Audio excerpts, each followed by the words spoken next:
먼저 113절부터 120절까지는 사메크라는 그런 글자로 시작이 됩니다. 이 글자는요, 나무 달린 가지 달린 나무, 물고기 뭐 이런 것을 형상화한 건데 그 의미로 골조, 받침대, 하부 구조 뭐 이런 이제 의미가 있는 글자입니다. 동그라미처럼 이렇게 생겼는데요. 이걸 통해서 우리가 오늘 앞부분에서 묵상하고 싶은 것은 건물의 골조가 있어야 그 건물이 튼튼하게 서 있을 거 아닙니까? 마찬가지로 우리에게 말씀이 우리의 인생의 골조와 같이 든든하게 서 있어야 된다. 그래서 말씀을 통해 우리의 삶이 지탱되어져야 된다라는 것을 우리가 한번 묵상해 볼 수가 있습니다.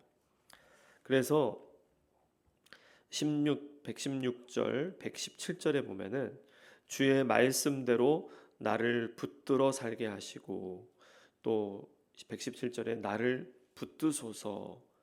붙들어 달라는 단어가 바로 그 사메크라는 단어로 시작되는 단어입니다. 이것은 나를 붙들어 달라는 주님께 드리는 간구잖아요. 반대되는 자들에 대해서 오늘 본문에서 쭉 언급을 하고 있는데 113절에 보니까 내가 두 마음을 품는 자들을 미워하고 이 두 마음을 품는 자들도 이 사메크로 시작하는 단어입니다. 또 115절에는 또 행악자들이여 나를 떠날지어다. 여기에도 이제 행악자들이 나오고 118절에는 율례들로부터 떠나는 자들을 언급을 합니다. 주의 율례들에서 떠나는 자는 주께서 다 멸시하셨으니. 이렇게 두 마음을 품었다는 것은 하나님을 품으면서 또 세상을 품는 거죠.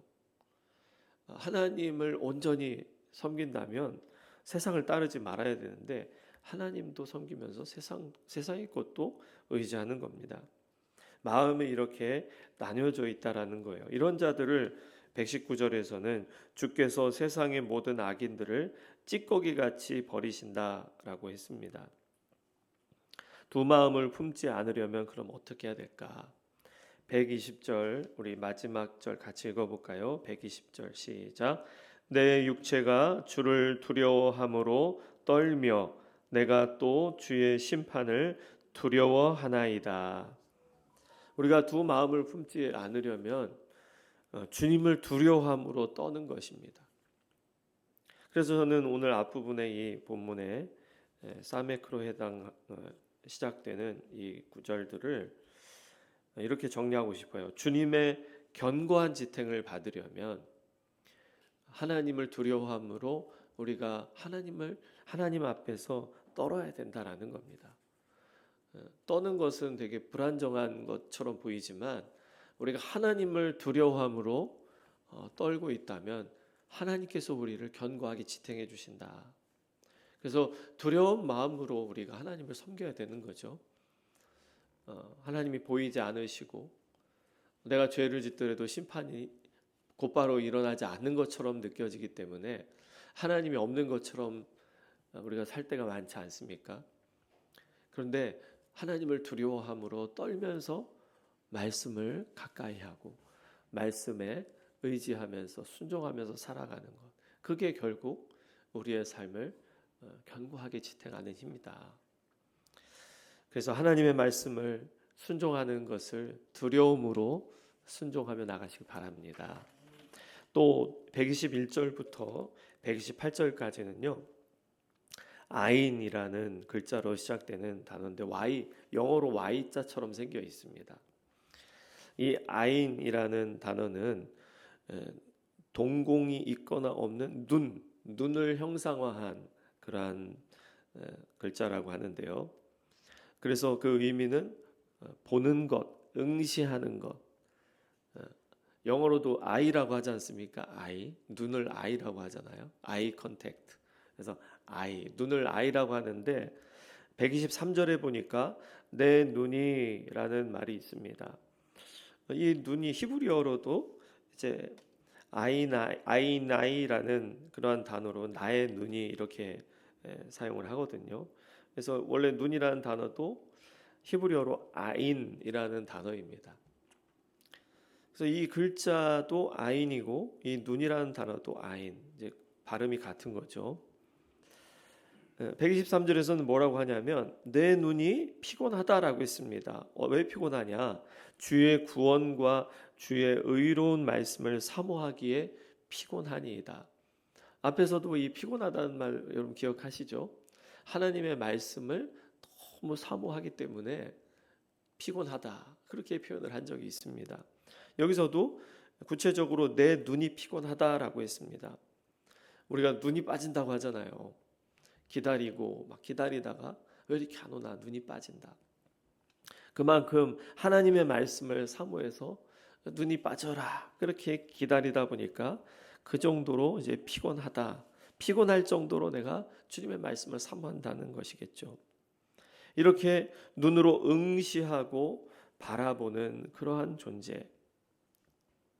시편 기자는 본인을 오늘 본문에서 125절에 이렇게 표현합니다. 우리 125절 같이 읽어볼까요? 125절 시작.